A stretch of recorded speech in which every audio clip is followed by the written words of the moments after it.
All right, score predictions here, and I've kind of gone back and forth on this one, even during this show.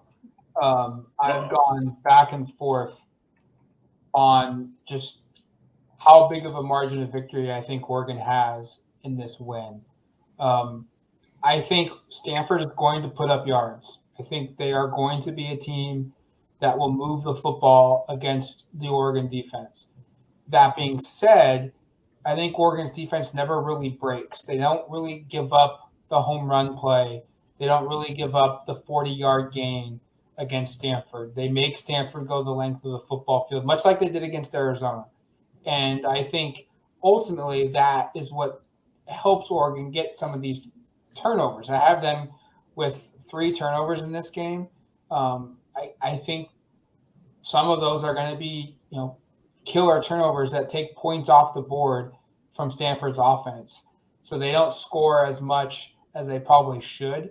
And I think Oregon also probably tacks on a late score to make this game a little bit wider of a margin than it feels. I think it's going to be a back and forth affair. Oregon's always going to be in control, though. They're always going to have like a 10 or a 7 point lead.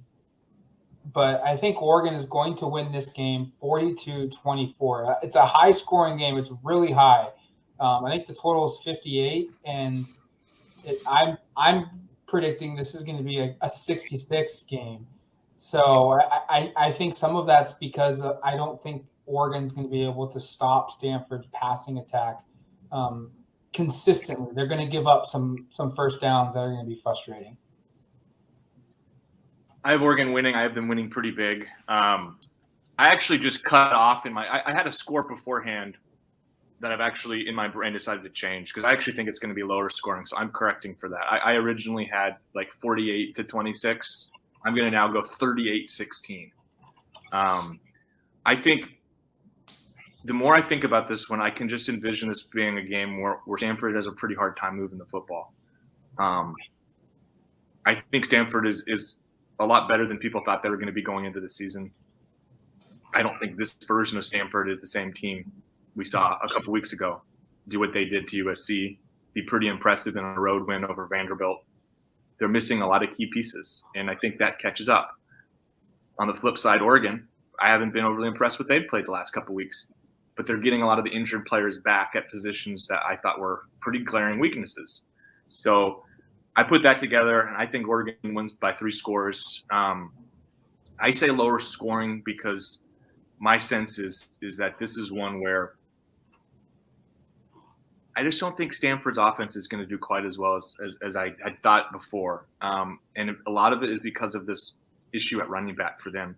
If they can't establish a running game, I feel pretty good about Oregon's secondary winning some one-on-one matchups with Stanford's receivers. I don't want to take anything away from Stanford's receivers. I like Elijah Higgins a lot. I think that's a guy who's going to be on Sundays.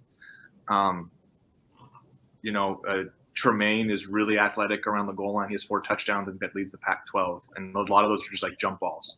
They're going to pose some problems. But I don't know if I look at that group and say those guys have the players to be able to go create that explosive play. I don't know if that's what this group for Stanford is. And ultimately, I just don't know if Stanford's going to be quite good enough between the 20s to move the ball up and down consistently. So I like Oregon to win 38-16. I have Oregon winning 35-17. I think they'll cover. It's an 8.5 point spread, depending on where you go. I think this ultimately comes down to just how much time each team takes off the clock in the running attack. I do think that Oregon could put up more than 35. I think their offense is going to be rolling all day long. I really that's heading into the game. As the week progressed, I got more confident in the fact that Oregon's going to have a good day, running and rushing. So I do think hearing the positive news on multiple injury fronts, especially with Thibodeau, where he's good to go, hopefully for a full game. I think that's just going to be too much of an impact. I feel like he's going to kind of like let the training wheels off, like he's out there on the first day of school again and be really excited and really get back to doing what he loves best, and that's rushing the quarterback. I think McKee is going to run into some third down and longs, and I think Oregon's secondary, like you, Erik, I think they're good enough to hold steady. I do do love me some Elijah Higgins. That guy's going to be really good. But if they can neutralize him and hold Stanford from getting down inside like the 10-yard line and have that same bend, don't break mentality they've had all year, I think this could be a relatively easy win for Oregon. Looking at this game real quick, are we going to be surprised if it's close? Like I'm the one that's picked probably the widest margin, but I could easily see a situation where if Oregon plays bad or doesn't play a complete game, Stanford could win. Like if Oregon gives like a B- or a C+ performance, they could lose, and Stanford could win this game. Like, are either of you guys going to be totally just dumbfounded that this game is close? No, I'm not going to be dumbfounded by anything. I mean, Stanford was tied with UCLA in the fourth quarter last week. This is a team that's pretty competitive and has played everybody close, basically, aside from their opener with Kansas State. And again, I don't think that was very indicative of this team, a different quarterback.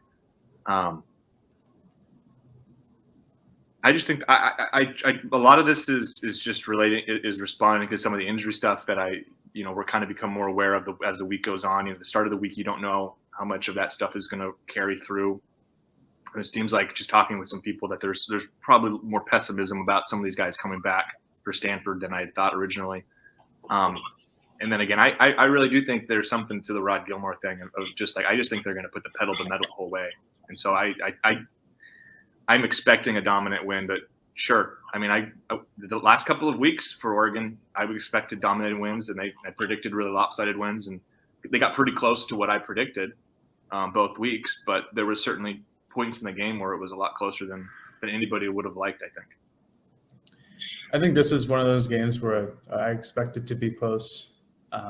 Stanford's not a team that gives up easy. They're always a team that plays everybody like it's their hardest competition of the year.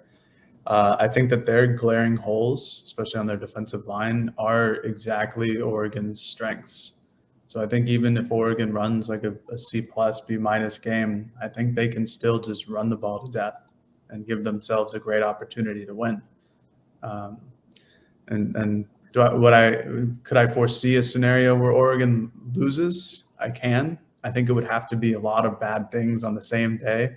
Like Oregon would have to have a couple turnovers at least to give Stanford good field position. And this is why you play the games. This is what I always love saying is that, yeah, maybe they do, but hey, maybe they don't, and Oregon runs away with a victory. So I would expect this to be close. I mean, it's kind of goes back to what Matt said at the top of the show, where Oregon and Stanford, other than a couple of years, have always had these close rivalry games. To do it for us here on the Odds and Audibles podcast. Thank you for listening to this pregame edition. Enjoy the game. 12:36 kickoff on ABC.